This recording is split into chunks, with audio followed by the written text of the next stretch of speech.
오늘은 율법에 있어서 두 번째 계명에 관한 부분이죠. 그래서 교재 77쪽이 되어집니다. 교재 77쪽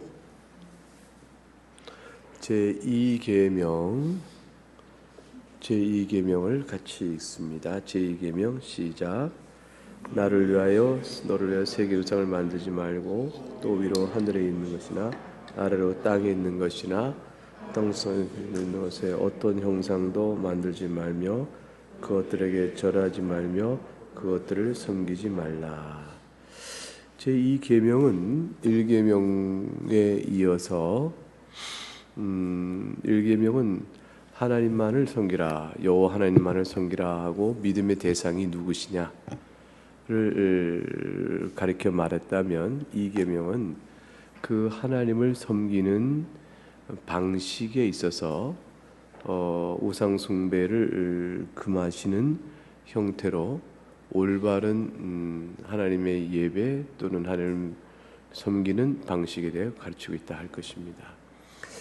로마 캐톨릭은 1계명과 2계명을 합쳐서 하나의 계명으로 봐요.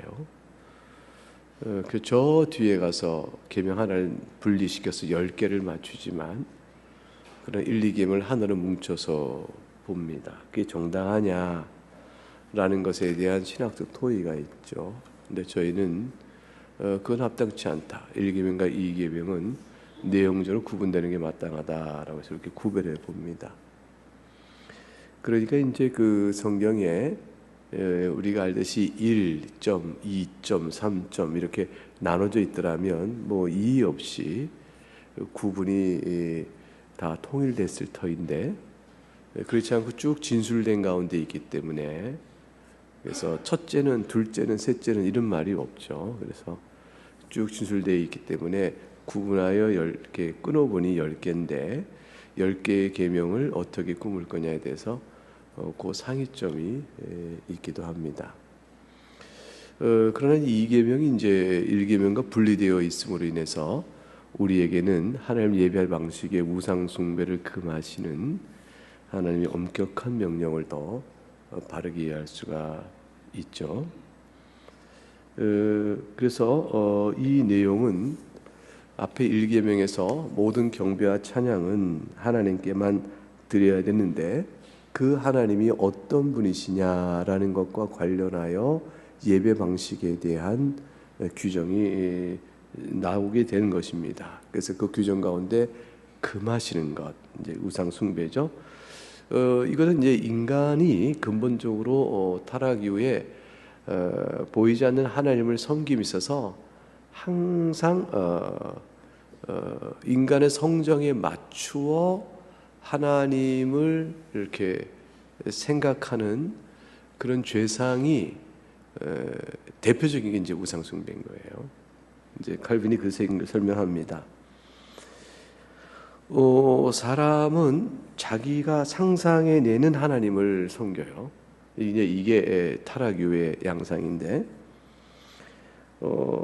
자신들이 생각하는 하나님에 대한 상상의 모습을 또는 하나님의 속성, 하나님의 하실 일들 이것들을 자기 소견대로 상상해내어 거기에 맞추어 하나님을 섬기며 또 그것을 또 확실히 하기 위해서 보이는 형태로까지 만들어내는 일로 치달아가는 거죠. 예, 그래서 그 모든 일들이 결국 마음에 자기가 꾸민 하나님을 섬기는 것도 보이지 형상을 만들지 않았으나 무형적 우상 숭배가 되는 거예요. 유형적 우상 숭배냐, 무형적 우상 숭배냐 다 하나님이라고 빙자하지만 사람이 만들어낸 관념이나 형태를 신격화하여 그것을 섬기는 것이다. 우상 숭배죠. 그러니까 이제 우상 숭배는 근본적으로 1계명과 비분리적이긴 해요. 하나님만을 섬겨야 되는데 내가 꾸민 관념이나 형태적 우상을 만들어 놓고 그 우상으로 표상되어지는 하나님, 그 실체를 내가 섬긴다라고 주장할 때 엉뚱한 하나님을 섬기는 거죠. 그래서 하나님을 1계명을 바르게 지키려면 2계명에 대한 올바른 준수가 없이는 1계명을 지켜갈 수가 없어요. 우리가 이제 합의를 이루어보자고요. 우리가 하나님을 아무래도 말로만 하니까 이게 처음 믿는 사람도 그렇고 참 모호하다. 그러니 우리가 예배당 요 앞에다가 뭘 하나 이렇게 쫙 만들어 놓고 이 형상을 보면 하나님을 더 알 수 있다. 뭐 이렇게 우리가 결정하면 효과적일까요? 이제 그런 짓을 하지 말라는 것이죠. 그 악이다. 하나님 없이 미워하시는 일이 되어집니다. 왜냐하면 그것은 이제 피조물은 전부 다 창조주 하나님에 대한 표상이 될 수가 없어요. 하나님 영광의 흔적과 반영되어지는 것을 알 수 있지만 그거를 하나님이다라고 구체화시킨 어떤 표상으로 만들면 안 되는 것이죠. 딱 한 가지만 하나님이 실체이신 하나님이 하신 일을 상징하는 형태로 지정해 주는 경우가 있는데 그걸 우리가 성례전적 표상이라고 그래요. 성례전적 표상. 빵과 포도주는 예수님께서 규례를 정하심으로 이것이 상징이요 이걸 통해 실체를 가리키는 영적 실체를 가리켰어요. 그렇게 돼도 예수님이 하신 사역에 관한 실체를 보여주는 표상으로서의 상징이지 하나님 자신을 가리키는 것은 아니었던 것이죠. 하나님 이것이 나를 가리킨 거다 이렇게 한 건 없어요. 그럼 빵을 섬기게 되잖아요. 그러니까 로마 캐톨릭의 이제 그 미사에 대해서 우리가 비판할 때 그 빵을 높이 들고 그다음에 포도주를 높이 들고 숭배하거든요. 이걸 이제 그리스도라 해서 그 이제 이미 거기서 이제 영적인 굴절이 생기는 거죠. 그것은 상징일 뿐 가리키는 바는 영적 실상이므로 영적 실상을 심령을 따라 성령의 도우심으로 감사하고 예배하고 또 하나님을 바라보아야 되는 것이지 눈에 보이는 뭘 통하여 중개되어 간다 그러면 그럼 이게 이제 이 자체가 신성화되기 시작하는 거예요. 십자가를 놓아야 되느냐 안 돼야 되느냐 이제 예배당 뒤편에 뭐 로마 캐톨릭이나 뭐 그리스 종교 고대 종교들은 다 그런 걸 놓는 일이 숙성화돼 있어요. 근데 이게 정당한 것이냐? 그럴 때 이제 그 자체가 하나의 상징성으로 그리스도께서 대리속죄하신 일들을 가리키는 것이다. 그 의미의 상징으로 보면 이제 그만이긴 한데 그 상징은 사람이 정한 거예요. 근데 그 상징성을 앞에 내놓게 되어지고 그걸 통하여 그리스도의 은혜 복음을 만나게 된다라고 될 경우 이 십자가가 우리 마음속에 어떤 작용을 하게 되면요 신성시대는 이제 그러한 모종의 작용력을 가져요. 그래서 터부시 되어지거나 거룩하게 여겨지나 이제 굉장한 부담이 되는 거죠. 저희도 이제 방에 이제 그리스도의 초상을 그려놓은 액자 같은 게 있어서 그 처음엔 좋은 마음이죠. 항상 그리스도를 예수님을 생각해야지라고 해서 그 좋네라고 이렇게 걸어놓은 순간부터 그 초상 예수님의 실상이 아니에요. 상상적 인물 그림도죠. 그것에 매이는 심령에 그걸 보게 되어져요. 두려움, 매임, 종속감, 그 다음에 함부로 하지 못하는 등등. 그래서 이제 그 자체의 매체가 갖고 있는 나쁜 영향력이 있죠. 이제 그런 것들에 가장 선하게 작용되는 것이라고 아무리 설명해도 어려운 것들. 여러분 천주교 성당의 마리아상 앞에서 함부로 할 수 있는 사람 아무도 없어요. 마리아상 앞에서 숭배와 경배를 다하지 그 상을 함부로 대하지 일반적인 거로 못 대해요.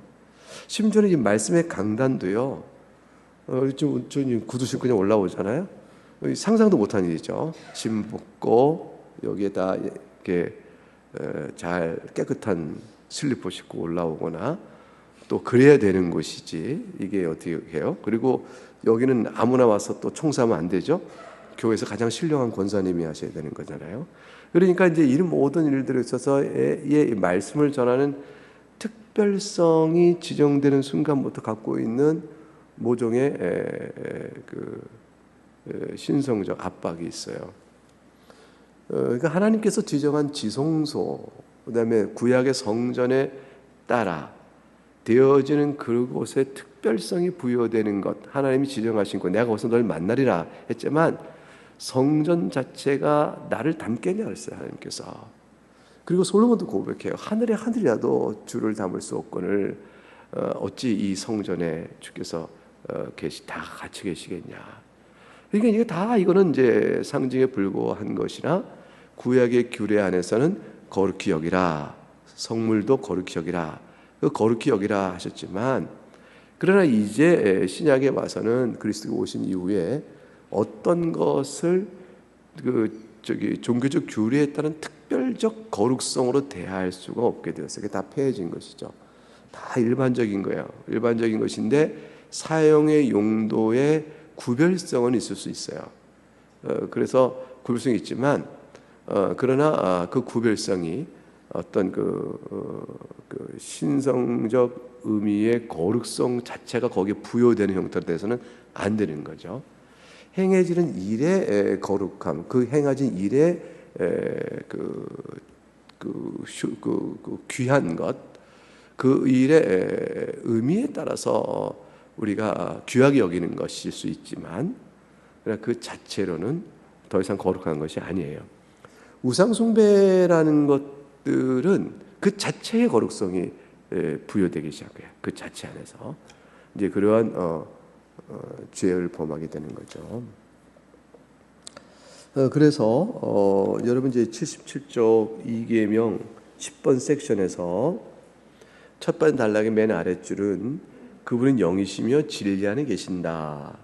하나님은 영이시며 진리 안에 계시니 위에서 셋째 10번 섹션의 셋째 줄 내려오면 아무 장소에도 갇힐 수 없다 그랬어요. 하나님은 공간적 제한을 받는 분이 아니에요. 그래서 하나님을 어떤 형상이나 우상의 모습으로 형용할 수 있다는 상상 자체를 하지 않기를 기도해야 할 것이다 그랬어요. 제가 이제 어떤 분과 얘기하는데 그분이 그러셨어요. 자기는 이상하게 하나님 앞에 기도하거나 하나님을 생각하면 자꾸 또 이미지가 이렇게 떠오른다는 거예요. 이거 어떻게 하면 좋냐.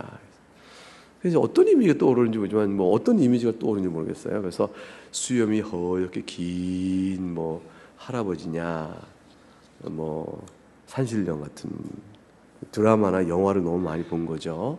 도대체 어떤 이미지가 떠오르는지. 여러분은 하나님 아버지 그러면 어떤 이미지가 떠올라요? 그런 분이 있는데 사람마다 각각 다르니까 그런 것 같아요. 그래서 자기 괴롭다. 그래서 그 이미지는 하나님이 아니고 이미지가 떠오르는 이유를 잘 살펴봐야 할 터인데 하나님은 그렇게 어떤 이미지로 표현되질 않아요. 유대 랍비 회당, 유대교의 회당을 가보면 요 강단 뒤쪽에 형상화된 하나의 그림이랄까요? 뭐가 있어요. 근데 큰 원이 있고 거기에 뭐가 또 있거나 도형적 이미지가 있어요. 그러니까 도형적 이미지는 그 자체가 하나님이 어떤 분인가 전능성과 그다음에 무소부지하신 편재성 또 무한성 이라는 하나님의 속성을 말로 표현하기가 어렵고 또 자연의 어떤 피조물로 드러낼 수가 없는 것이기 때문에 유대교에서 그게 허락이 안 되죠. 당연히. 그러니까 이제 도형적 이미지로 이렇게 그려내는 일들을 해놓은 걸 봤어요. 저게 뭐냐? 했더니 그런 거다. 괜찮냐? 했더니 저건 우상숭배가 아니다. 그렇게 얘기를 하더라고요. 뭐 그런 것 정도까지는 되는가? 네, 그럴 수 있죠. 되게 원 또는 뭐 삼각형의 십자가 또는 원의 십자가 부여된 거 이거는 이제 개혁파 교회 안에서도 또 우리 교회 안에서 보고 있는 루터파의 문장 이런 등등으로 하나님은 영원하시고 가장 귀하시니까 골드로 바깥 테두리를 드리고 순결하시니 하얀 백합화로 그려내고, 근데 이렇게 이제 상징화되는 그냥 도형적 상징 같은 거죠. 그래서 색깔의 상징 이런 것들 정도까지는 좀 교회가 많이 해왔어요. 그래서 이제 실제로 교회마다 또 교파마다 또 교단마다 자신의 교단을 상징하는 일종의 심볼이죠. 로고라고 그래요. 그런 것들을 이제 도안해낼 때 흔한 것 중에 하나가 동그란 원의 가운데 십자가. 원은 뭐냐? 이게 하나님의 무한성과 완전성을 설명하고, 십자가는 이제 복음이겠죠.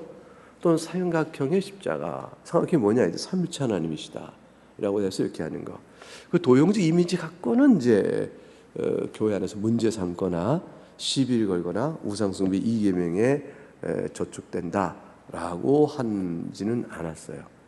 결국 이제 우상숭배라는 것은 피조물의 어떤 것으로 상상화하거나 또는 상상화된 피조물화죠. 그러니까 이상이 있는 것이든 없는 것이든, 그러니까 괴물을 그려내는 거, 또 이상이 없는 생물체라 할지라도 이상한 생물체 하나 그려놓고, 힘이 강하니까 뿔을 그려놓고, 또 능력이 있으니까 뭘 그려놓고 뭘 해서 이렇게 우상을 만들어버리는 거죠.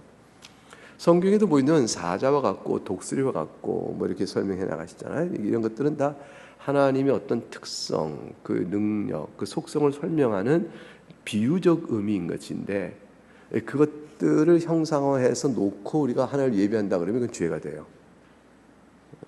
그건 아니죠. 그러니까 잘못이죠. 그래서 중요한 것은 두 번째 단락의 제1계명은 하나님 한 분이시다. 그리고 그 넷째 줄 내려오면 그 하나님에게 육체적인 어떤 걸 부여하지 마라. 우리의 감각으로 만지고 느끼고 보는 것으로 만들려고 하지 마라. 어떤 이들은 이제 이거를 변명하기를, 이제 그 단락 둘째 줄 내려오면 자기들이 주장하는 이 형상은 하나님을 대신하는 게 아니다. 금송아지가 하나님을 대신하는 것이 아니고, 금송아지를 만들었지만 하나님을 잊고 있는 것이 아니다. 이렇게 주장을 하는 거죠. 근데 그것도 하나님이 하지 말라 하시는 거예요. 새로운 신을 만든 게 아니라 우리가 믿는 신을 더 잘 믿으려고 만든 것이라 말을 해도, 78쪽 위에서 9째 줄 내려오면 두 번째 단락이죠. 어찌된 일인가? 유대인이건 이방인이건 모든 우상 숭배자들의 공통점은 하나님을 그들의 헛된 정신, 공허한 정신, 헛된 정신이 상상해낸 꼭 그대로인 양 확신하는 것이다. 여기는 부패, 영적 부패죠. 진리의 부패예요. 진리를 오염시킨 그 부패성이 그것을 기초로 한 상상한 우상을 만들어 형상을 입혀서 그걸 하나님이 영원한 하나님이다 이렇게 섬기면 안 되는 것이죠. 이게 금송아지 사건의 성질이다라는 것이. 이방인들도 다 그랬다는 것이죠. 그래서 셋째 줄 내려오면 육체적으로 물질적으로 보여주지 아니하면 하나님을 어떻게 믿냐 이렇게 했던 거예요. 보이지 않는 하나님을 향한 불신과 또 의심이 물질로 형상화된 우상을 통해 있다라고 생각하죠. 이것이 얼마나 이들의 마음과 눈과 그것이 거기에 고정화돼서 하나님을 섬긴다고 생각하는 것이냐면, 만일 그 형상이 해를 입으려면 목숨을 걸고 그걸 지키려고 하더라 하는 것이죠. 만약 그렇지 않았다면 그걸 지킬 필요가 없는 거죠. 그러니까 우리가 힌두교 사원의 그 수많은 역겨울 정도로 많은 각종의 그냥 그 우상들은 막 가득 차 있어요. 힌두교 사원에 가보면 한번 가보셔요. 사진을 이제 제가 이게 몇 장 찍어놨는데 그 사진을 보기가 싫어. 나중에는 이렇게까지 흉하다 하고 이제 기억을 이렇게 교육할 때 써야지 하고 이렇게 찍었는데 사진 자체를 들여다보기 싫어요. 막 너무 만신전 신들이 많죠. 그 절간을 가보면 그 대웅전에 큰 불상 하나만 있으면 그래도 좀 나아요. 근데 거기에 그냥 뭐 꼬마 불상들이 굉장히 많아요. 그리고 이제 불교도 이제 그 미신화되고 타락되어 있는 형태가 많아가지고 원래 그 불교의 순수성 자체도 이미 우상숭배적이요 영적으로 굴절되어 있지만 이제 많은 또 미신화되고 또 기복화되어 있는 불교 안에 뭐 더 많은 이상한 것들이 많죠. 근데 이제 그 불상을 손상을 입히려고 해봐요. 뭐 난리가 나죠. 그러니까 그 자체 안에 우상은 단지 신이 아니요. 이게 그 불상은 하나의 신자들의 마음을 붙들어주는 매체다라고 하지만 그 자체가 신성화되고 있는 거죠. 그거는 밑에서 78쪽 밑에 셋째 줄 제단이나 제단 불이라도 되는 것처럼 그 형상들을 지키기 위해 검을 빼든다. 우상을 빼앗기느니 차라리 한 불 하나를 빼앗기는 것을 오히려 택할 정도로 그들이 나선다. 왜 그러는가? 그들이 우상은 형상일 뿐 신이라고 부르지 않는다 하지만 사실은 신이로 믿기 때문이다라는 거예요. 79쪽에 6절 내려오면 다들 똑같이 말하는 거예요. 하나님의 표시와 모양이다 라고 말하지만 그러나 성경은 뭐라고 말하냐? 저들이 나무 우상과 돌 우상을 만들어 놓고 그것들과 간음했다라고 바로 하나님께서 선지자를 통하여 크게 진노하셔요. 그거 뭘 의미하냐? 저들의 마음을 아시는 하나님께서 나무 우상을 만들고 다만 표시일 뿐이야 아무리 변명해도 나무 우상 그 자체를 신으로 섬겨가는 마음의 종속됨, 그것들이 있는 거죠. 여러분 이제 그 무당이나 점치는 사람들의 근데 가지 마셔요. 무당 찾아오거나 점치러 가보지 마셔요. 근데 가보신 적은 없겠지만 드라마나 영화를 보면 보죠. 어떻게 생긴지는 아시죠? 알잖아요, 그죠? 이거 봤잖아요. TV에 그 연예인들이 뭐 상담해 준다고 하면서 이렇게 무당처럼 꾸미는 건 너무 왜 그런 일을 하는지 모르겠어요. 멀쩡한 사람들이. 아무튼 근데 보면 그 방이 깨끗한 뭐 그런 여러분이 사는 방 같지 않잖아요, 그죠? 그 방이 어떻게 생겼어요? 이것저것 갖다 놨잖아요. 이것저것 갖다 놓는 게 뭐냐면 그 분위기로 인하여 각종의 우상들을 갖다 놔야 상담자 찾아오는 사람들 심령을 이렇게 조종하거나 억압할 수가 있는 거죠. 그 영향력을 이렇게 주는 거예요. 영향력을. 근데 그거 하나만 집에 있어도 그거 어렵죠. 이제 그런 이제 우상 각종 성기다가 예수 믿는 사람이 가장 힘든 게 하나가 그걸 치워내는 거예요. 근데 그걸 치워내야 심령이 우상으로부터 자유해지는 거거든요. 그리스도 안에서. 근데 이제 겁이 나는 거죠. 그걸 치웠다가는 무슨 해가 입을까. 그래서 예수 믿고 구원받은 사람은 집에 있는 우상 같은 마음에 거리꼈던 우상들 같은 건 다 내다버려야 돼요. 다 내다버리고 다 태워버리고 없애버려야 돼요. 그래서 우리 송월교회 이제 박선일 목사님이 그 전에 한번 설교할 때 본인 교회에 무당이 이제 예수 믿게 된 분이 있었대요. 근데 그 이제 집에 가서 다 치워버리고 하는데 이분이 거기서 안 자려고 그러더래요. 집을 이제 무섭다고.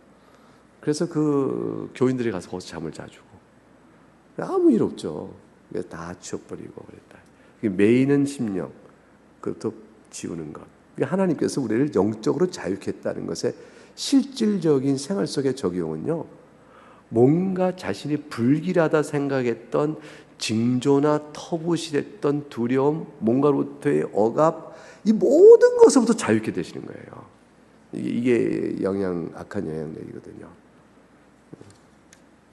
그것부터 모든 오직 하나님 앞에 받는 은혜죠. 그러니까 제일 나쁜 것 중 하나가 귀신 내쫓는 교회가 참 나빠요.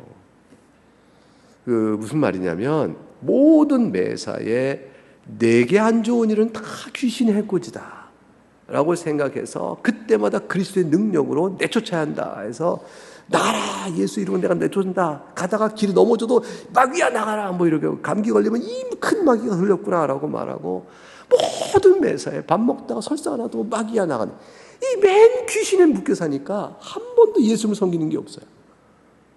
그래서 그 영혼이 이상하게 귀신론에 지배되고 있어요.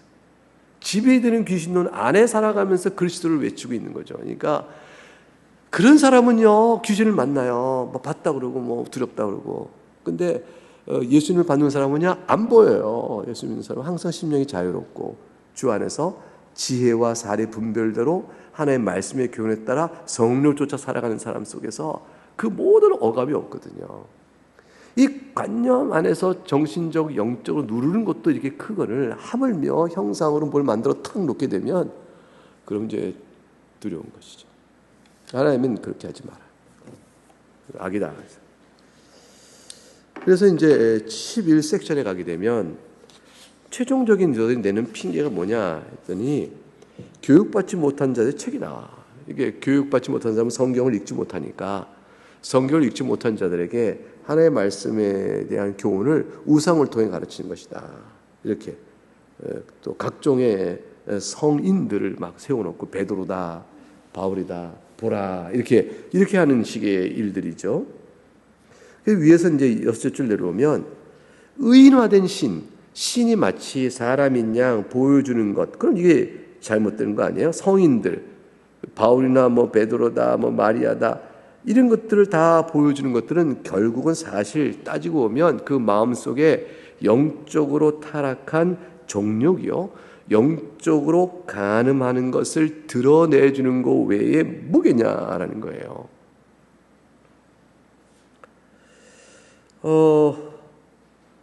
동정녀들의 형상을 보이길 바라는 대상을 보여주는 것보다 창기집의 창녀들을 더 정숙하고 덕스럽게 보여주는 것이야. 이렇게 보고 비교하는 게 더 나을걸? 그러니까 뭐냐면 타락한 영적인 부패성에서 하나님을 형상화해 놓고 무슨 말을 하더라도 그 영적인 간음이요 타락상은 육체적 간음의 소굴인 창기집의 창녀들을 거룩하다 하는 것이나 마찬가지다 라는 거죠. 오히려 그게 더 쉬울 거다라고 할 만큼 칼빈이 격하게 비판을 하고 있어요. 그래서 밑에 셋째 줄, 이건 쓰레기요 독을 먹이는 것이지 교인들을 바르게 가르친 것이 아니다. 그러니까 이미 그것을 보여주고 계속하면 초신자에게는 좋은 것 같다고 아무리 말해도 한평생 그걸 떠나지 않게 만들고 다녀요. 그러니까 그게 무슨 하나님의 영과 진리로 보이지 않는 하나님을 섬겨가는 합당한 예배의 길로 어떻게 인도하냔 말이죠. 그걸 거기에 묶어놨는데, 그러니까 10년을 믿건 20년을 믿건 한평생 종속된 상태로 살게 되는 거죠. 그러니까 처음부터 영혼을 죽이는 것이죠. 교육이 아니라 해치는 것이 되고 마는 거죠. 그래서 맨 밑에 줄, 하나님의 말씀의 선포를 모든 사람들에 대한 보편적 교리로 설정하셨는데, 만약 그 하나님의 말씀이 적절하고도 신실하게 가르쳐진다면, 그러면 나무와 돌, 심지어는 금과 은으로, 나중에 이제 나무 십자가, 돌 십자가, 이게 양이 안 차니까 금 십자가, 은 십자가 만들어서 물질의 보배로움과 호사스러움으로 십자가에 더 위용을 드러내려고 하지 않아요? 이게 뭐겠어요? 건강한 신앙이 아니죠. 이런 것들로 과연 무슨 소용을 얻을 수 있겠나? 위에서 6째 줄, 탐욕스러운 자들이 자기 마음과 눈을 하나님의 말씀보다 만들어진 소재인 금과 은에 더 두게끔 되는 것밖에 안 된다. 감히 누구더러 배우지 못한 자로 하겠느냐. 주님께서 누구라도 주 앞에 나오는 자를 하나님의 성령으로 이끌어 가르치시는 자들인데, 그 하나님께서는 이 두 계명을 부과함으로, 다음에 두 말씀을 부과함으로 이것들의 악을 이렇게 말씀하셨다. 출애굽기 20장 5절과 6절 읽어보죠. 시작. 나 내 하나님 여호와는 질투하는 하나님인즉 나를 미워하는 자의 죄를 갚되 아버지부터 아들에게로 3, 4대까지 이르게 하거니와 나를 사랑하고 내 계명을 지키는 자에게는 1000대까지 은혜를 주니라. 여기서 이제 질투하는 하나님이란 말로 하나님께서 그 같은 악을 설명하셨어요. 이게 무슨 뜻이냐면, 정욕코 나를 사랑한다면 그와 같이 해서는 아니 된다. 하나님 그것을 미워하신다라는 것을 나타내 보셨다라는 것입니다. 하나님을 바르게 찾고 믿는 자에게는 그는 영원하신 자비와 친절로 우리를 돌보실 것이므로 영원토록 은혜를 베푸시는 은혜를 믿고 나갈 수 있다. 여러분, 하나님이 이제 계신 것 같아요? 안 계신 것 같아요? 그래서 뭘 좀 봤으면 좋겠다 이런 마음이 드셔요? 그 마음 자체가 죄예요. 하나님을 우리와 같은 물상 같은 피조물처럼 피조물로 낮추어서 이렇게 하려는 거죠. 하나님을 물상화시키거나 또는 만들어진 자연을 신격화시키는 두 가지의 양쪽 방향이 다 우상 숭배의 요소인데, 그렇게 만들어진 우상을 통하여 신을 찾아가는 모든 것들은 결국 피조물인, 잘해봐야 귀신 섬기는 거예요. 잘해봐야 마귀 섬기는 거예요. 그게 다 뭐예요? 그것 다 피조물이고 타락한 천사들인데 잘해봐야 그거예요. 근데 그게 잘하는 일일까요? 결국은 마귀와 타락한 천사가 영원한 형벌로 진노의 불 아래 던져지게 되는 악한 것들이므로 그 무리와 함께 던져지게 되어지죠.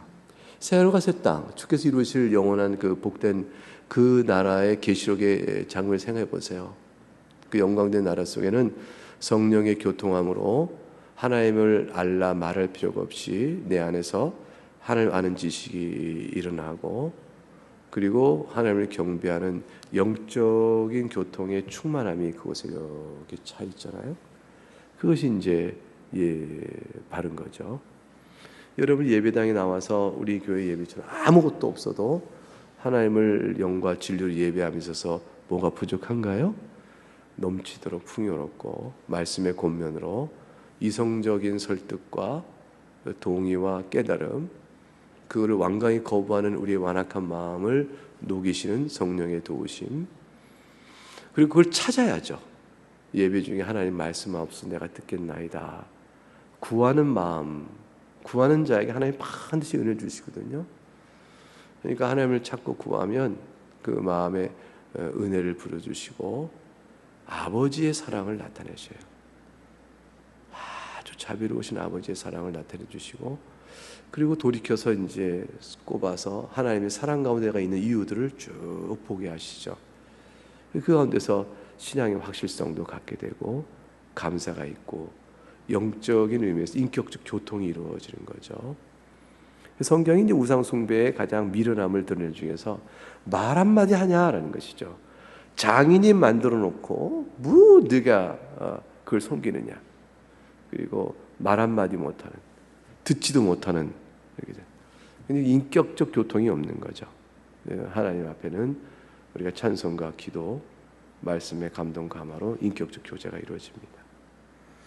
그거를 이제 좀 실감나게 가져보려면 생각으로만 하나님께 기도하고 생각으로만 하나님 어떤 분일까를 넘어서서 직접 소리내 말을 해보는 거죠. 그게 소리낸 기도죠. 그 찬송도 생각으로 찬송하지 않고 소리내 찬송하잖아요. 성경도 소리내서 읽어보는 거죠. 그래서 소리를 발하여 사람과 사람 사이에 대화를 할 때 얼굴만 쳐다보고 대화를 나누는 사람이 있어요? 안 돼요. 무슨 생각하면 말하지 않으면 알 수가 없는 거니까. 근데 그렇처럼 하나님께, 사람은 그러니까 하나님께 말을 하고 또 그러면서 하나님의 주시는 생각과 마음의 움직임, 또 깨달음, 감동, 그걸 보는 거죠. 개중에 이제 어떤 이들은 이제 기도 중에 음성을 들었다는 분들이 있어요. 깜짝 놀라보니 아무도 안 계시더라. 이 음성이 어떻게 마음의 음성인지 귀로 들은 음성인지 그러기도 하더라. 모든 이들에게 항상 있는 일은 아니지만 때때로는 하나님께서 그러기도 하십니다. 다 이게 어떤 거냐면 인격적인 대화인 거죠. 근데 그 경험은 이제 그런 건 어떤 의미가 있냐면 그 자체가 또 우상이 되지 않아야 되는데 어쩌다 있는 것들이에요. 어쩌다. 근데 이제 한 번도 족할 수도 있는 거죠. 주님께서 이 땅에 오셔서 이적을 베푸시고 복음을 가르치시고 또 사도를 통해 이적을 행하여 복음의 표적을 드러내셨지만 항상 하지 않았어요. 항상 필요할 때 어느 순간에 의미 두어 하셨을 뿐 그걸 계속 반복해 하지 않으셔요. 교회를 통해서 말씀만 계속 주셔요. 그러니까 그것도 또한 그럴 것이다 라는 것이죠. 네, 여기까지 공부하겠습니다. 기도하겠습니다.